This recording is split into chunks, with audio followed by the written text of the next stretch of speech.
Sky TV.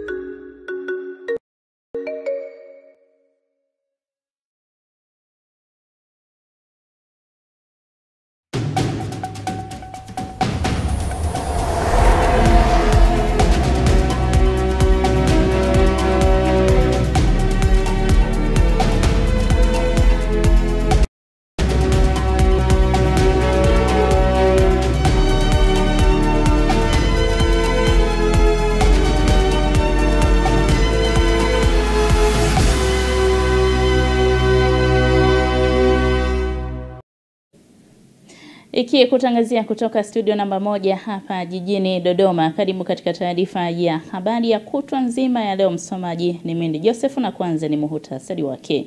Bwawa la Kidunda kuondoa uhaba wa maji mikoa ya Pwani. Na kimataifa, hatimaye Madagascar yapata waziri mkuu mpya wa kiraia. Tutangazia pia kwa upande wa michezo, Simba yawaonya mashabiki wake kuelekea mechi ya marudio katika ligi ya mabingwa barani Afrika. Hujambo mtazamaji na karibu katika ulimwengu wa habari kutoka hapa Sky TV, tukikuletea dakika 60 za habari. Mgombea wa nafasi ya urais wa Jamhuri ya Muungano wa Tanzania kupitia Chama cha Mapinduzi CCM, Daktari Samia Suluhu Hassan amesema katika miaka 5 ijayo wataendelea kukamilisha utekelezaji wa miradi ya bwawa la Kidunda lenye thamani ya shilingi bilioni 336 ili kuondoa uhaba wa maji Dar es Salaam hasa wakati wa kiangazi. Ibrahim Jamali na maelezo zaidi. Dr. Samia ametoa ahadi hiyo leo Oktoba 21, 2025 alipokuwa akinadi sera za CCM katika viwanja vya Leaders Club kwa wakazi wa majimbo ya Kibamba, Ubungo, Kinondoni na Kawe jijini Dar es Salaam. Ndugu zangu, kwa upande wa maji, waziri amesema vizuri yatakayoendelea miaka 5 itayokuja, lakini mimi niseme kidogo kwamba tutaendelea kukamilisha utekelezaji wa miradi ya bwawa la Kidunda lenye thamani ya bilioni 336, na bwawa hili la Kidunda litakwenda kuhudumia mikoa ya Dar es Salaam, Pwani na Morogoro. Lakini mradi wa pili tunaokwenda kufanya ili kuondoa uhaba wa maji Dar es Salaam hasa wakati wa kiangazi ni mradi mkubwa wa maji kutoka mto Rufiji, ambao kazi ya upembuzi yakinifu na utafiti wa kina tayari tumekushaianza, na awamu hii tunakwenda kufanya utekelezaji ili Dar es Salaam ipate maji kutoka Kidunda, Ruvu na mto Rufiji, kuondoa kabisa kadhia ya uhaba wa maji. Mgombea wa nafasi ya ubunge jimbo la Kibamba mkoani Dar es Salaam kupitia Chama cha Mapinduzi, Angela Kairuki, amesema katika kipindi kifupi alichofanya kazi chini ya rais wa awamu ya 6 na mgombea urais wa Tanzania Dr. Samia Suluhu Hassan, amekuwa shahidi wa huruma, imani na kujali kwa Dr. Samia. Ndugu zangu, mafanikio yaliyopatikana kupitia uongozi wa Dr. Samia katika maji, katika nishati, katika miundombinu, katika huduma za kijamii ni kutokana na imani na huruma yake katika uongozi. Nani kama Dr. Samia? Mheshimiwa Dr. Samia, mgombea wetu, yako mengi yamefanyika kwa miaka 4.5 katika jimbo la Kibamba. Naomba nirejee kwa uchache. La kwanza, ukiangalia katika sekta ya afya, jimbo la Kibamba tumenufaika na uwekezaji wa shilingi bilioni 3.4. Nani kama Dr. Samia? Kwa upande wa elimu msingi na awali, tumefaika na uwekezaji wa shilingi bilioni 6.4. CCM. Lakini kwa upande wa elimu sekondari, tumenufaika na zaidi ya shilingi bilioni 14.8.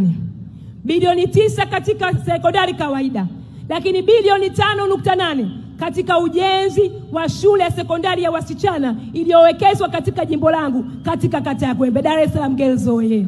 Na huyo ndio Dr. Samia anataka wasichana waweze kuelimika, waweze kujifunza masomo ya sayansi ili na wenyewe washiriki katika haki na usawa wa kiuchumi. CCM Oye. Ibrahim Jamali, Sky TV. Asante Ibrahim Jamali kwa undani wa taarifa hiyo. Mtazamaji, tuelekee visiwani Zanzibar. Rais wa Zanzibar na mwenyekiti wa Baraza la Mapinduzi Dr. Hussein Ali Mwinyi amesema mageuzi ya uchumi wa fedha yaliyofanywa na serikali yamekuwa msingi muhimu wa kujenga Zanzibar inayoshirikisha wananchi katika ujenzi wa nchi yao. Zinazire Mswima na taarifa kamili.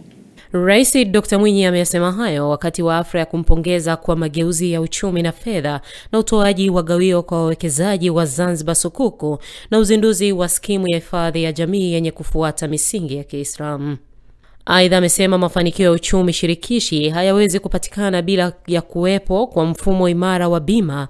Hivyo kupitia shirika la bima la Zanzibar ZIC, serikali imeanzisha mfumo wa bima ya Kiislamu ambao utatoa huduma kwa misingi ya sheria za Kiislamu. Ndugu wananchi, wageni waalikwa, mabibi na mabwana, mageuzi ya uchumi na fedha tuliyoyaanzisha nchini yamekuwa ni misingi muhimu wa kuijenga Zanzibar unaoshirikisha wananchi katika ukuaji wa uchumi wa nchi yao. Tulianza kwa kuweka misingi ya sera madhubuti, mifumo ya kisasa na usimamizi makini wa fedha za umma. Sasa tunashuhudia matokeo kama ifuatavyo. Kwanza, uchumi wetu umekuwa kwa zaidi ya 7.2% kwa mwaka.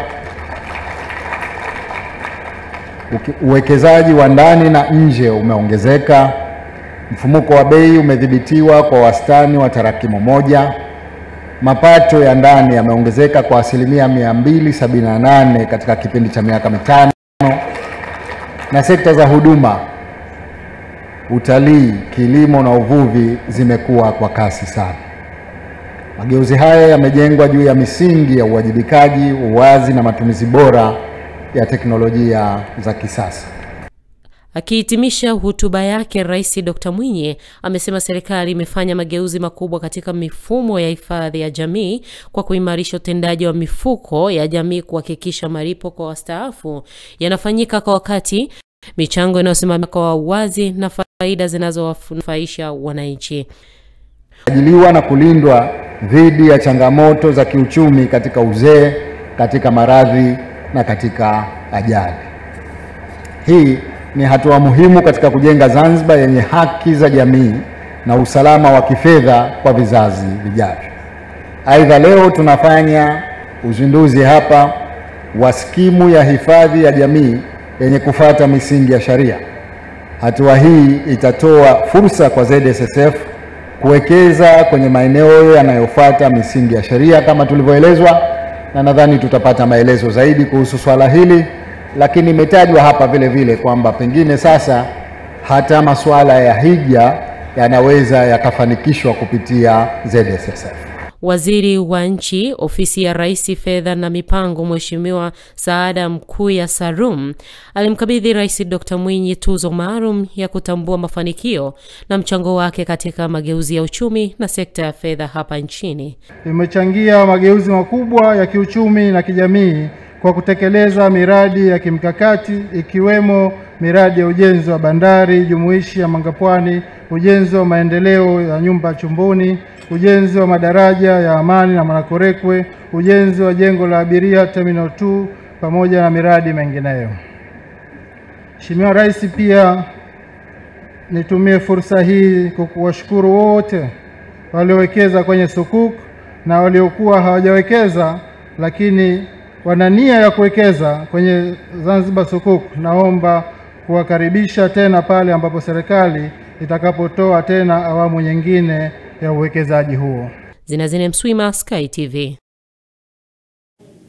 Mtazamaji, tuangazie taarifa nyingine ambapo jumla ya wanafunzi milioni 1,582,140 wa darasa la 4 walioko Tanzania bara kesho wanatarajia kufanya upimaji wa kitaifa darasa la 4 kwa kuzingatia sera ya elimu ya mwaka 2014 toleo la 2023 na mtaala ulioboreshwa. Nora Damiani na undani wa taarifa hii. Akizungumza leo na vyombo vya habari, katibu mtendaji wa Baraza la Mitihani Tanzania NECTA, Profesa Saidi Mohamed Ali, amesema maandalizi yote kwa ajili ya upimaji huo yamekamilika, ikiwa ni pamoja na kusambazwa kwa nyaraka zote muhimu. Upimaji wa kitaifa wa darasa la 4 SFNA 2025 utafanyika kwa siku mbili, tarehe 22 na 23 Oktoba mwaka huu katika jumla ya shule 20,517 Tanzania bara, ikiwa ni ongezeko la shule 448 ikilinganishwa na mwaka 2024. Katika upimaji huu, jumla ya wanafunzi 1,582,140 wamesajiliwa, ambapo wavulana ni 764,290 sawa na 48%, na wasichana ni 817,850 sawa na 52%. Aidha, wapo wanafunzi 5,750 wenye mahitaji maalum, kati yao wenye uoni hafifu ni 1,164, wasioona 111, wenye uziwi 1,161, wenye ulemavu wa akili 1,641 na wenye ulemavu wa viungo 1,673. Kuanzia mwaka 2025 wanafunzi wa darasa la 4 watafanya upimaji wa kitaifa kwa mara ya kwanza kwa kuzingatia sera ya elimu na mtaala ulioboreshwa, ambapo watafanya masomo 6 ya msingi: sayansi, hisabati, jiografia na mazingira, sanaa, michezo, Kiswahili, English language na historia ya Tanzania na maadili. Aidha, kutakuwa na masomo chaguzi matatu: lugha ya Kifaransa, lugha ya Kiarabu na lugha ya Kichina, ambapo mwanafunzi ana fursa ya kufanya somo moja tu. Umuhimu wa upimaji wa kitaifa wa darasa la 4. Upimaji huu ni muhimu kwa kuwa huwezesha kufahamu kiwango cha wanafunzi katika kumudu stadi za juu za kusoma, kuandika na kuhesabu. Aidha, hupima kiwango cha umahiri katika masomo yanayotahiniwa katika ngazi hiyo. Matokeo ya upimaji huu huwezesha wadau wa elimu, wakuu wa shule na walimu kuimarisha ufundishaji na ujifunzaji katika maeneo yanayobainika kuwapa changamoto wanafunzi. Hivyo ni upimaji muhimu sana kwa elimu na taifa letu. Kuhusu maandalizi yote kwa ajili ya upimaji wa darasa la 4 yamekamilika, ikiwa ni pamoja na kusambazwa kwa karatasi za upimaji na nyaraka muhimu katika halmashauri na manispaa zote nchini. Aidha, maandalizi yote kwa ajili ya wanafunzi wenye mahitaji maalum yamefanyika ipasavyo. Kamati za mitihani za mikoa na halmashauri zimefanya maandalizi muhimu kwa kutoa semina kwa wasimamizi, pamoja na kuhakikisha kuwa mazingira vituo yapo salama, tulivu na kuzuia mianya yote inayoweza kusababisha kutokea kwa udanganyifu. Katibu huyo hapa akatoa wito kwa kamati za mitihani, wasimamizi, wamiliki wa shule na jamii. Baraza linatoa wito kwa wasimamizi walioteuliwa kusimamia upimaji kufanya kazi yao ya usimamizi kwa umakini, weledi, uadilifu wa hali ya juu na kwa kuzingatia kanuni za mitihani na miongozo ili kila mwanafunzi apate haki yake. Baraza halitasita kukifuta kituo cha mitihani endapo litajiridhisha pasipo shaka kuwa uwepo wake unahatarisha usalama wa mitihani. Kutoka Dar es Salaam, Nora Damian, Sky TV. Asante Nora Damian kwa undani wa taarifa hiyo. Mtazamaji, unatazama Ulimwengu wa Habari kutoka hapa Sky TV tulionayo usiku huu. Mpiga kura aliyepoteza kadi kuruhusiwa kupiga kura uchaguzi mkuu. Karibu tena mtazamaji, kama ndio kwanza unaungana nasi, hii ni Sky TV. Mimi ni Mindi Josefu.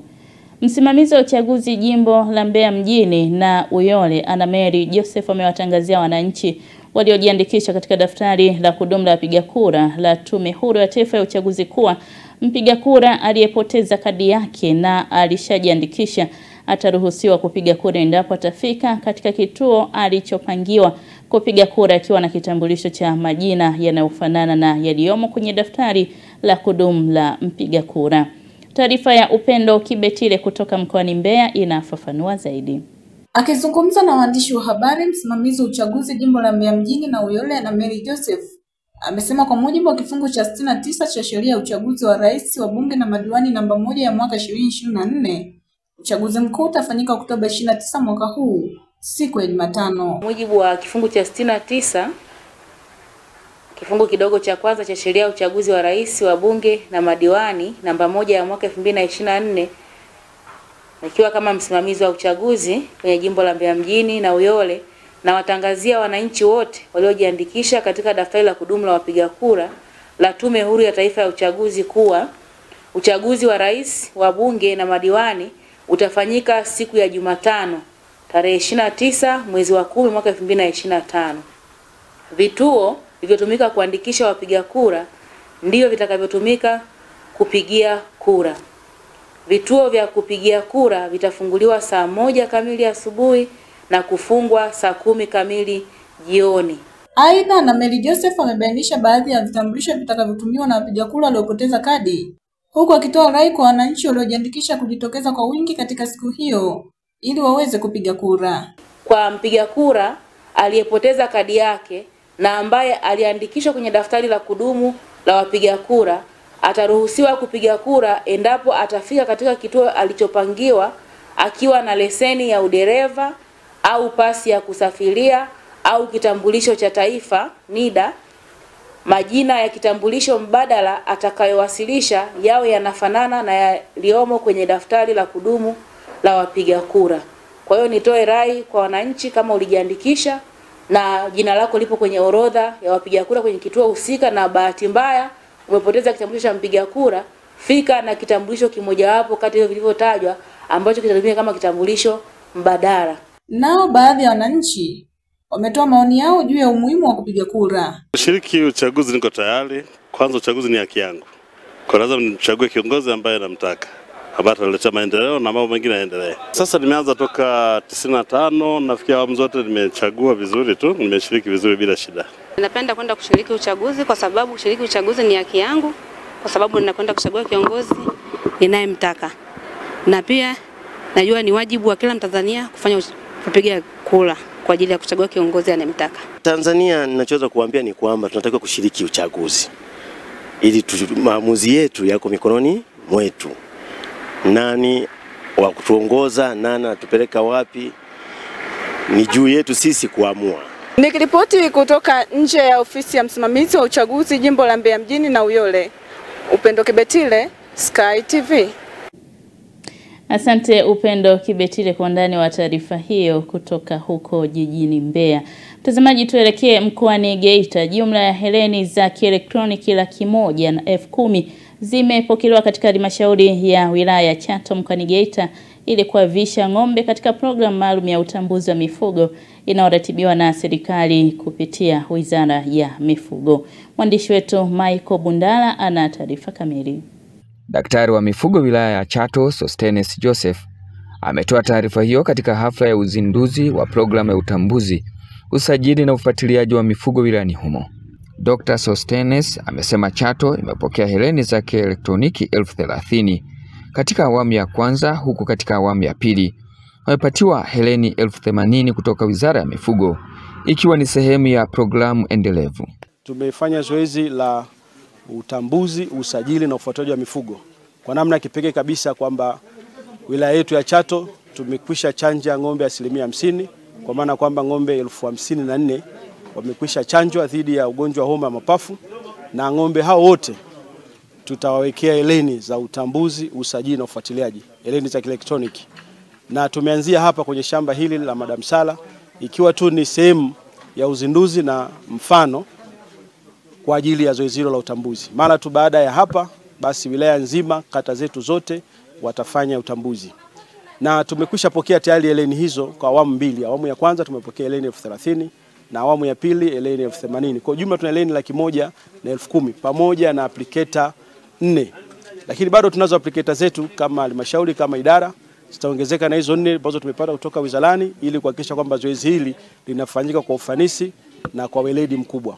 Ofisa mifugo kutoka kituo cha huduma za mifugo kanda ya Ziwa, Dr. Rosa Maistika Sambu, anasema zoezi la kutoa chanjo dhidi ya homa ya mapafu na heleni za kielektroniki limeanza Oktoba 16 mwaka huu. Sisi kama kituo cha huduma za mifugo tutaendelea kufuatilia taarifa za utambuzi katika halmashauri ya Chato, kwa sababu ili zoezi linaelekea mwishoni, linatakiwa likamilike mapema sana.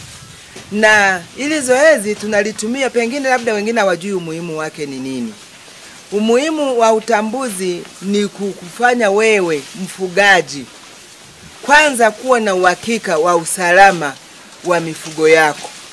Hii mifugo inayotambuliwa hata kama itauzwa sokoni, itaenda huko, itajulikana kwamba hii mifugo imetolewa wapi.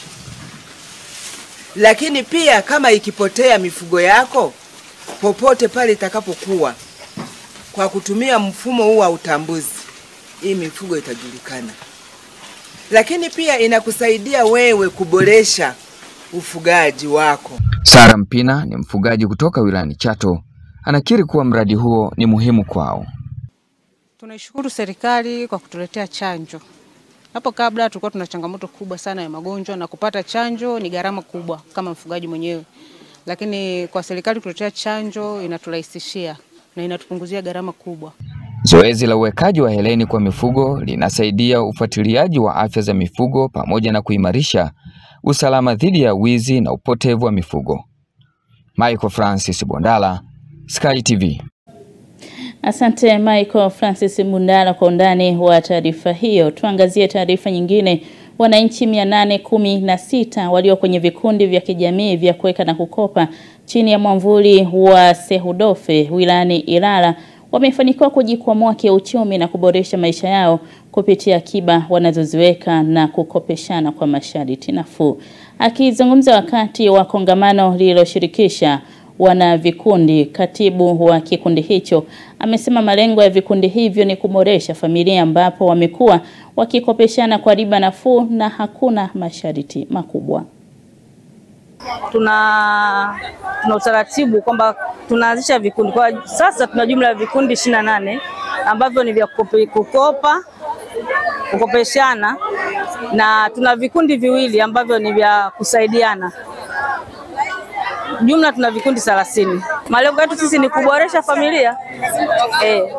Malengo yetu ni kuboresha familia. Tunapokutana pale wa mama, tunabadilishana mawazo, tunaweza kukopeshana. Kwa hiyo unakuta mama anaweza kujikwamua, wapo watu wamejenga, watu wamesomesha watoto wao kwa kupitia hiyo mikopo yetu.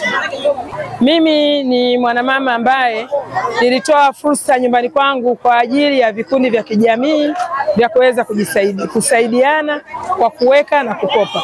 Sisi tunaunga juhudi za Mheshimiwa Rais. Kwanza ametuletea miradi mingi ya kimkakati. Mfano kata yetu ya Majoe ametuletea vituo vya afya viwili, kituo cha afya kilichoko Majoe, Viwege. Pia ametuletea shule za sekondari, madarasa katika shule za msingi. Amewaekea watu wenye uhitaji wa ulemavu katika shule ya msingi Viwege, wanasoma bila matatizo. Tunalo soko alilolianzisha katika kata yetu hii ya Majoe, Viwege.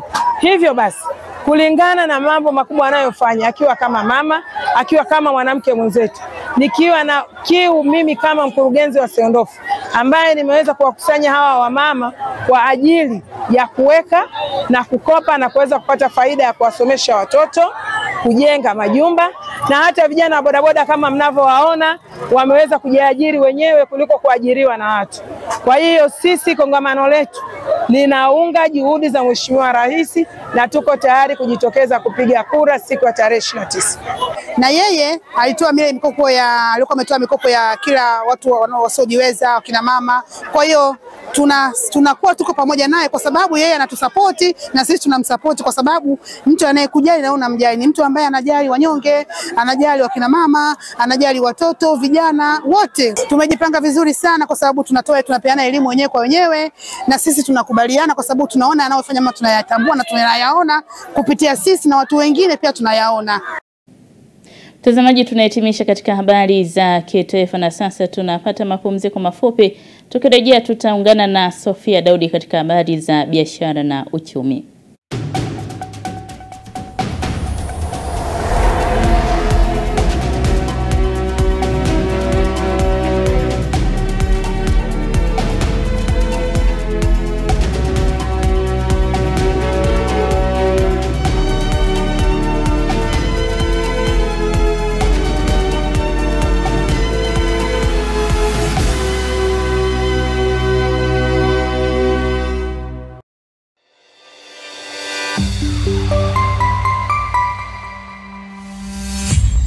Sky TV.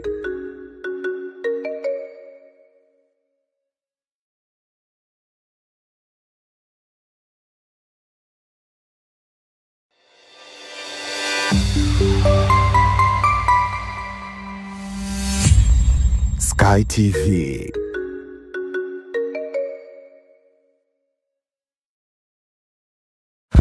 Jiachie barabarani ukiwa na Bima Flex, bima bora ya vyombo vya moto kutoka NIC Insurance. Pakua app ya NIC kiganjani kutoka Play Store ama App Store au tembelea tovuti ya www.nicinsurance.co.tz. NIC Insurance. Sisi ndio bima. Tabasamu mfugaji, na usahau hasara milele kwa kukata bima ya mifugo kutoka NIC Insurance. Pakua app ya NIC kiganjani kutoka Play Store ama App Store au tembelea tovuti ya www.nicinsurance.co.tz. NIC Insurance. Sisi ndio bima.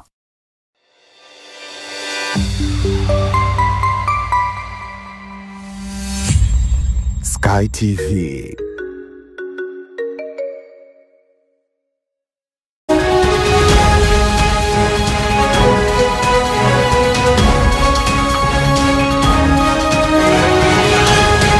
Biashara na uchumi. Karibu katika habari za biashara na uchumi. Jina langu ni Sofia Daudi.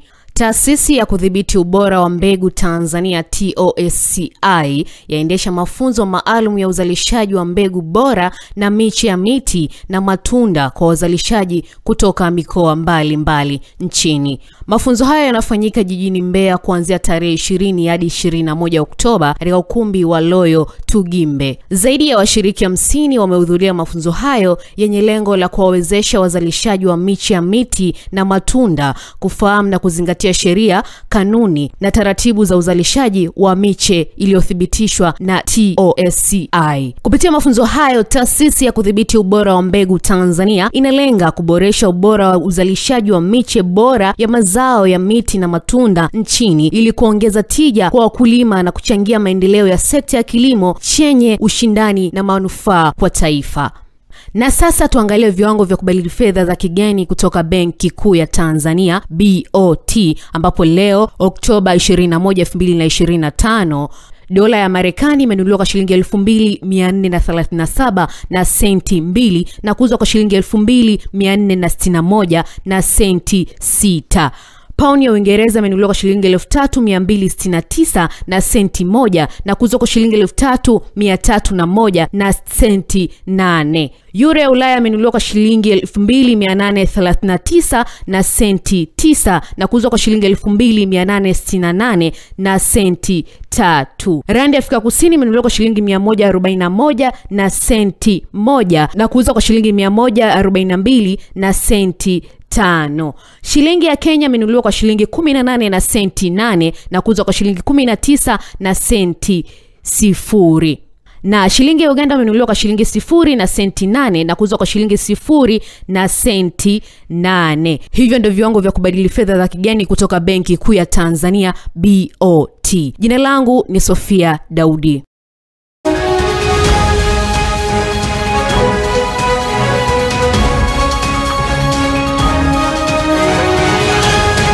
Biashara na uchumi.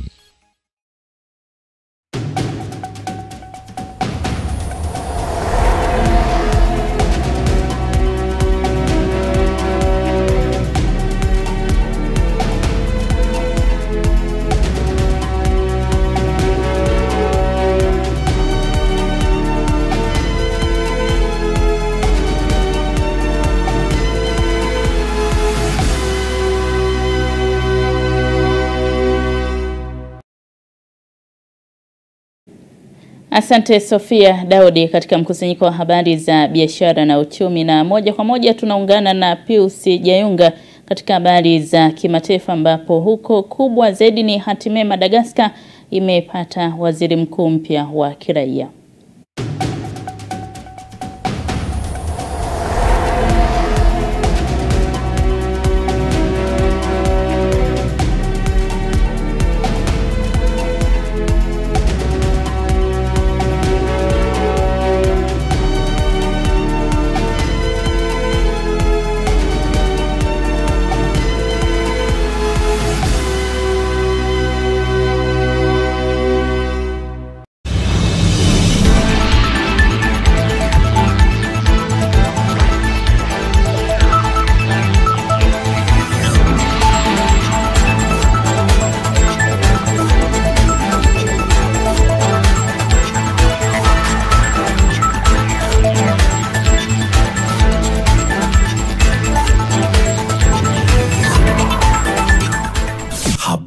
kimataifa.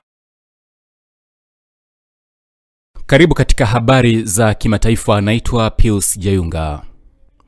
Rais wa Madagascar Kanali Michael Randrianirina amemtangaza waziri mkuu mpya wa kiraia. Hii ni kufuatia jeshi kuchukua madaraka wiki iliyopita, hatua iliyosababisha Rais Andry Rajoelina kuikimbia nchi hiyo. Kufuatia mashauriano na bunge, Randrianirina amemchagua Hailesalama Rajaonavielo kama waziri mkuu mpya.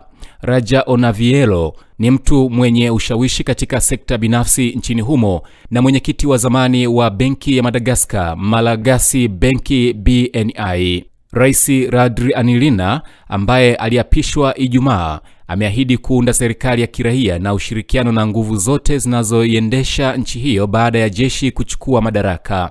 Amekanusha madai yaliyoibuka wiki iliyopita kwamba aliongoza mapinduzi.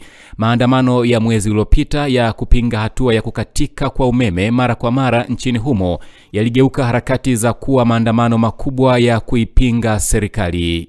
Kwingineko, rais wa zamani wa Ufaransa Nicolas Sarkozy anatarajiwa kwenda jela ya La Sante iliyopo katikati mwa mji mkuu Paris kutumikia kifungo cha miaka 5 jela. Mwezi Septemba, mahakama ya Ufaransa ilimkuta Sarkozy na hatia ya kula njama za uhalifu katika kesi inayohusiana na juhudi zake za kujipatia fedha kinyume cha sheria ili kufadhili kampeni yake ya uchaguzi wa mwaka 2007, fedha zilizotoka kwa mtawala wa Libya wakati huo Muammar Gaddafi. Nicolas Sarkozy ambaye atakuwa rais wa kwanza wa Ufaransa na hata katika Umoja wa Ulaya kwenda jela, alipokelewa wiki iliyopita na Rais Emmanuel Macron katika ikulu ya Elysee, lakini mazungumzo yao hayakuwekwa wazi. Mawakili wa Sarkozy aliyeiongoza Ufaransa kuanzia mwaka 2007 hadi mwaka 2012 wametangaza kuwa watawasilisha mara moja ombi la kuachiliwa kwake. Na hatimaye, rais wa Marekani Donald Trump amelionya kundi la wanamgambo la Kipalestina la Hamas kuwa litaangamizwa ikiwa litakiuka mpango wa kusitisha vita huko Gaza. Hata hivyo, Trump amesisitiza kuwa anatoa nafasi kwa kundi hilo kuheshimu makubaliano hayo, na ameitoa kauli hiyo wakati akimtuma Jumanne nchini Israeli makamu wake J.D. Vance ili kuungana na wajumbe wawili wakuu wa Marekani Steve Witkoff na Jared Kushner kujadili hali inayoendelea huko Mashariki ya Kati baada ya ghasia za hivi karibuni.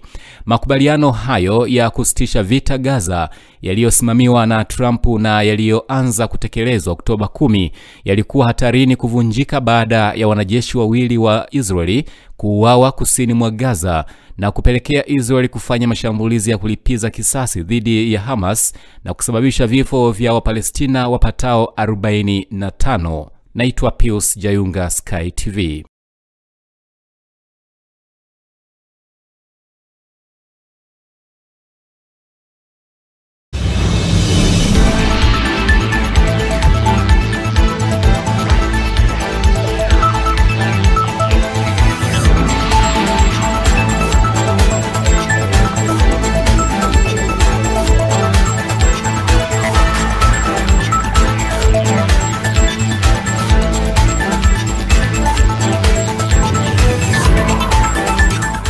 Habari za kimataifa.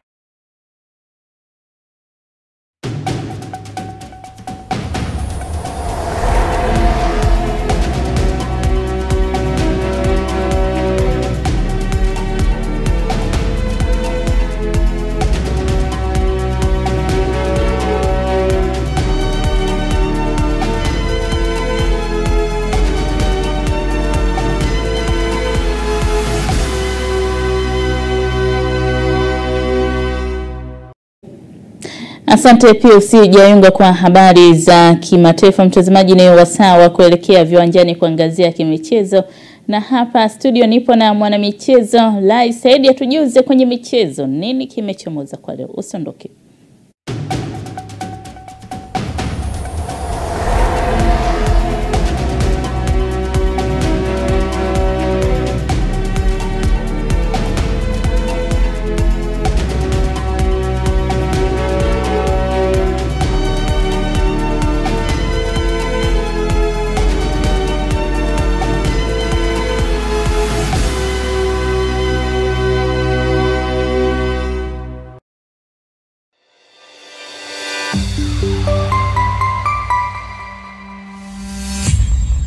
Sky TV.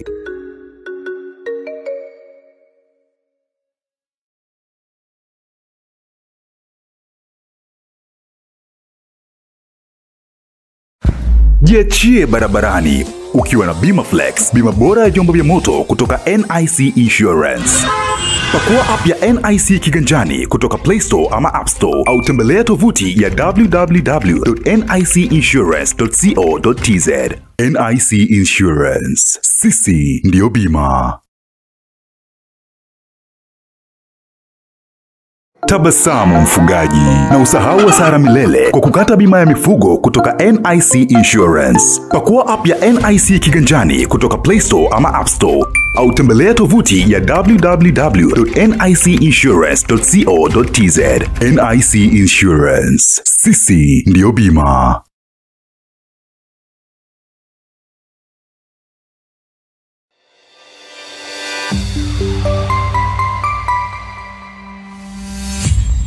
Sky TV.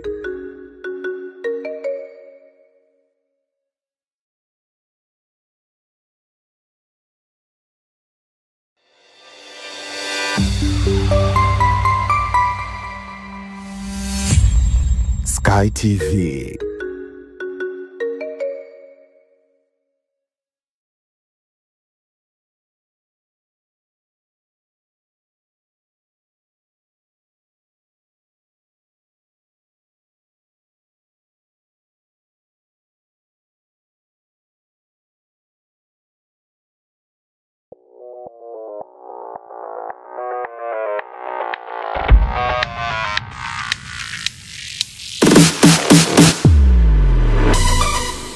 Habari za michezo na burudani. Karibu mtazamaji wa Ulimwengu wa Habari, tuelekee viwanjani kufahamu taarifa za kimichezo. Ungana nami mwanamichezo wako Lai Saidi. Katika kuelekea mchezo wa mkondo wa pili, raundi ya pili ligi ya mabingwa barani Afrika, kikosi cha Simba kimepumzika kwa siku ya leo, ambapo kesho kikosi hicho kitaanza mazoezi kwa ajili ya kujiandaa na mchezo wa marudiano dhidi ya Nsingizini Hotspurs kutokea nchini Eswatini. Katika kuelekea mchezo huo ambao utapigwa Oktoba 26 mwaka huu katika dimba la Benjamin Mkapa jijini Dar es Salaam, afisa habari wa kikosi cha Simba Ahmed Ali amewataka mashabiki kuwa na utulivu katika kuelekea mchezo huo. Ndugu zangu waandishi wa habari, mchezo wetu wa marudiano wa ligi ya mabingwa Afrika dhidi ya Nsingizini Hotspur utakuwa siku ya tarehe 26 saa 10 kamili jioni katika uwanja wa Benjamin Mkapa. Mechi yetu hii itapigwa muda huo, lakini nichukue nafasi hii kuwatangazia rasmi mashabiki wa Simba ya kwamba mechi hii mashabiki tunaruhusiwa kuingia uwanjani. Mechi yetu iliyopita dhidi ya Gaborone United mashabiki hawakuruhusiwa kuingia kwa sababu tulikuwa tunatumikia adhabu ya CAF ya mashabiki kutoingia uwanjani kutokana na vitendo ambavyo vilitokea katika mechi zilizopita. Tumeitumikia adhabu hiyo kwa mechi moja na adhabu hiyo imeshamalizika. Tuchukue nafasi hii kutoka Simba Sports Club kuwashukuru mashabiki wote wa Simba ambao walijitoa kwa hali na mali kuchangia kulipa fine ambao Simba Sports Club tulitozwa.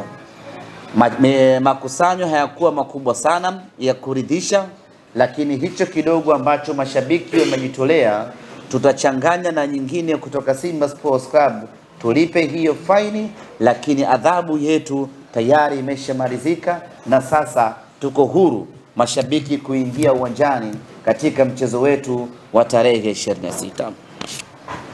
Pamoja na kwamba tayari adhabu yetu imemalizika, lakini tuna kila sababu ya kukemeana wenyewe kwa wenyewe na Simba, na sisi viongozi wa Simba tunakemea kwa nguvu zote vitendo vya utovu wa nidhamu, vitendo visivyokuwa vya kimichezo, vitendo ambavyo vinatupelekea Simba kuadhibiwa na mashabiki kutoruhusiwa kuingia uwanjani. Ligi kuu soka Tanzania bara inatarajia kuendelea kwa siku ya kesho kwa michezo mitatu kupigwa katika viwanja tofauti. Hapa Dodoma Jiji wao watakuwa nyumbani katika uwanja wa Jamhuri wakiwaalika Mtibwa Sugar. Katika kuelekea mchezo huo, afisa habari wa kikosi cha Dodoma Jiji Moses Mpunga amewatoa sintofahamu mashabiki wa soka hapa Dodoma kuhusiana na kocha Amani Josia kuonekana katika benchi la ufundi katika mchezo ambao ulipigwa katika dimba la Tanzanite kwa raha, ambapo Dodoma Jiji walipoteza kwa bao 1-0 dhidi ya Fountain Gate FC. Mabibi na mabwana, ladies and gentlemen. Nikizungumzia issue ya coach mpya ambaye tumemuona kwenye bench kwenye mchezo wa kwanza uliopita dhidi ya Fountain Gate. Kwa mara ya kwanza walimuona coach Aman Josia akisimama ama akihudumu kama head coach wa timu yetu kwenye bench, na hiyo tunafahamu ni kwa nini imetokea hivyo. Ni baada ya sisi kama club kupigwa fine kwa michezo mitatu kutokuwa na kocha mkuu kwenye bench kutokana na kutokuwa na refresher course. Refresher course ambayo inakwenda kutolewa nadhani Disemba 10 kama sijakosea, ndio refresher course itatoka. Kwa hiyo kwa kipindi hiki mpaka Disemba 10 coach Amani Josia atasimama kama head coach. Lakini pia watu wamekuwa na maswali, wamemuona tena Mashami Vincent kwenye bench la Dodoma Jiji. Wengi walisema amemfukuza. Niwaambie tu kwamba kwa timu ambayo ina akili timamu, yoyote ile yenye akili timamu ya soka, huwezi kuachana na kocha kama Vincent Mashami. Hata hivyo, afisa habari huyo ameweza kufunguka kuhusiana na lini klabu hiyo itaachia jezi mpya za msimu huu.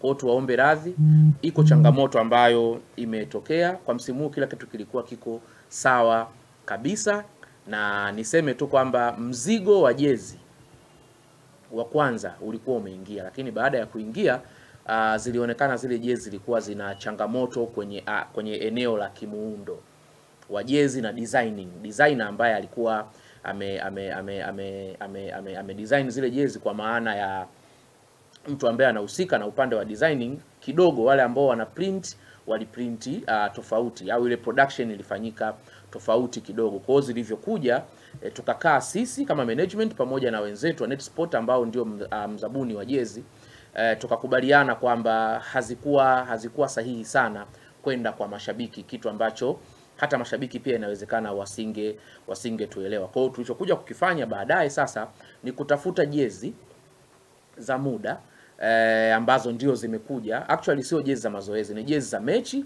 lakini zimekuja chache kwa ajili ya wachezaji ili wasicheze mechi bila jezi.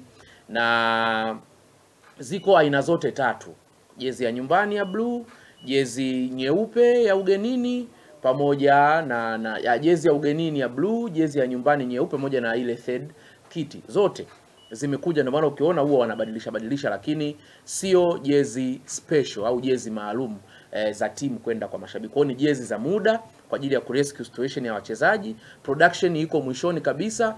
Kwa tunaamini ndani ya wiki hizi mbili tutakwenda kuzindua jezi zetu za msimu, na tumechelewa of course kwa mashabiki, lakini bado tunayo nafasi. Tuendelee kuisupport timu yetu jezi.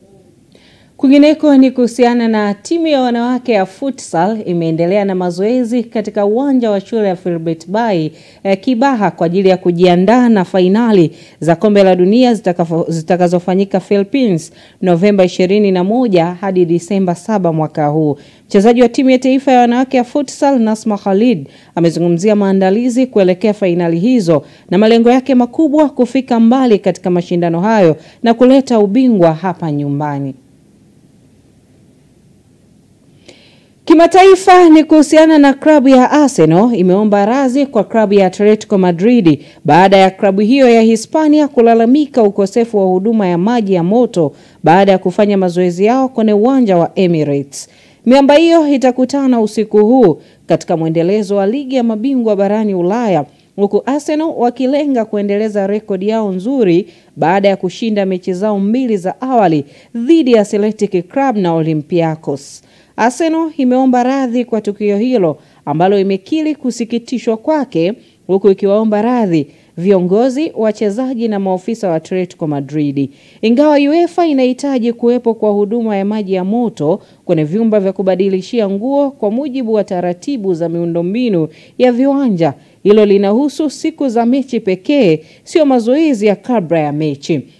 Na katika Formula 1, ndoto ya kushinda ubingwa wa 5 mfululizo wa dunia wa Formula 1 kwa dereva wa timu ya magari ya Red Bull Max Verstappen imerejea tena baada ya kushinda mbio za Marekani United States Grand Prix.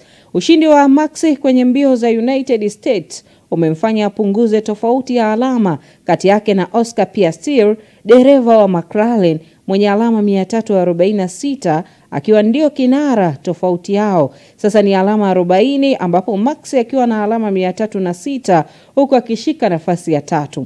Kwenye mbio 4 za mwisho Max amepunguza tofauti ya alama 64 kati yake na Piastri baada ya mbio za raundi 15 za Uholanzi ya Dutch Grand Prix. Oscar Piastri alikuwa kamzidi Verstappen alama 104, lakini baada ya mbio za Marekani ambazo ni za 19, tofauti yao kwa hivi sasa ni alama 40 tu. Zimesalia mbio 5 kumaliza msimu. Je, Max Verstappen ataweza kupunguza mbio za Oscar Piastri? Na mimi nafika tamati ndani ya habari za michezo pamoja na burudani. Nikurejeshe kwake Mindy Joseph aweze kutamatisha ulimwengu wa habari usiku huu. Michezo na burudani imeletwa kwenu na ZIC.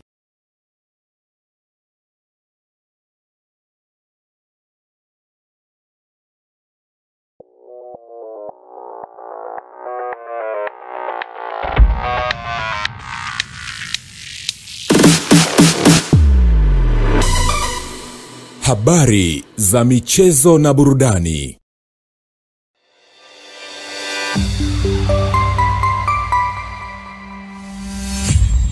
Sky TV.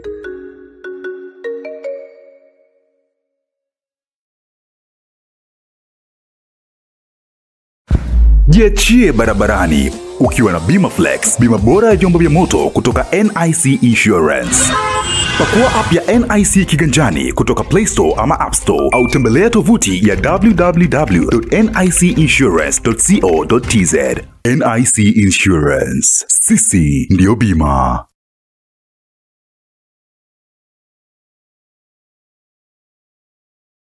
Tabasamu mfugaji, na usahau hasara milele kwa kukata bima ya mifugo kutoka NIC Insurance. Pakua app ya NIC kiganjani kutoka Play Store ama App Store au tembelea tovuti ya www.nicinsurance.co.tz.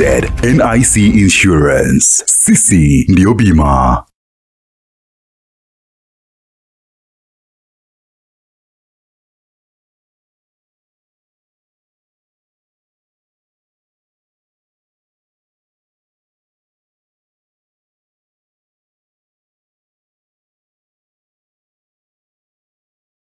Sky TV inakukaribisha mfanyabiashara, mjasiriamali, taasisi na mashirika mbalimbali kutangaza biashara yako kwa gharama nafuu. Sky TV itafurahi kuwa sehemu ya kufanikisha ndoto yako ya kukua kibiashara. Karibu utangaze nasi ili kuwafikia wateja wengi kutoka maeneo mbalimbali ndani na nje ya nchi. Kwa maelezo zaidi, wasiliana na mkuu wa kitengo cha masoko kupitia simu namba 0673 33 61 99 au 0794 96 3336. Wakati wa kukua kibiashara, taasisi au shirika lako ni sasa. Changamkia fursa hii. Sky TV. Above the limit.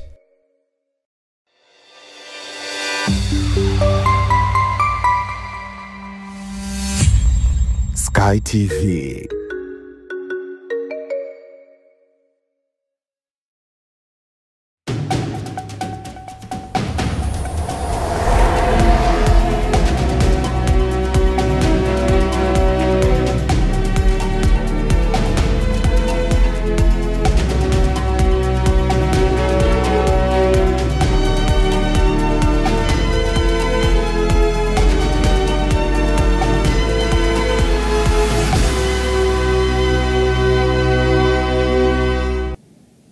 Ni mwanamichezo Lai Saidi akitujuza kwa namna hiyo kwa upande wa michezo. Mtazamaji, tuangazie utabiri wa hali ya hewa kwa saa 24 zijazo kuanzia saa 3 kamili usiku.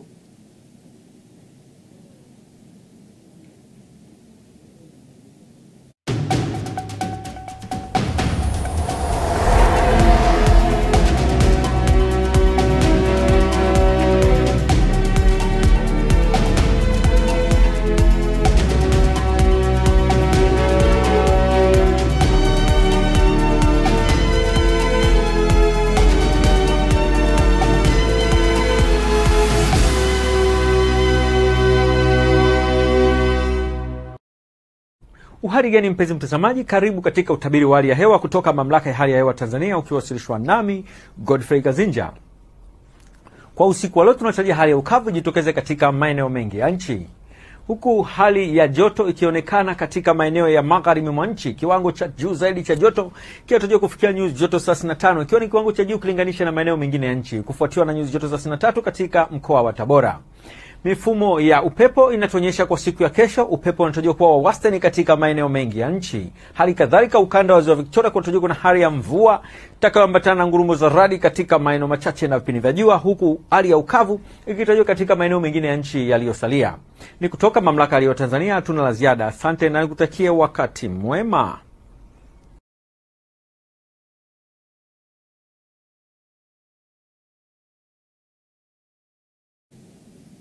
Utabiri wa hali ya hewa unatuhitimishia kipindi cha taarifa ya habari ya kutwa nzima ya leo, lakini kwanza tupate muhtasari wa yale tuliyokuwa nayo. Bwawa la Kidunda kuondoa uhaba wa maji mkoani Pwani.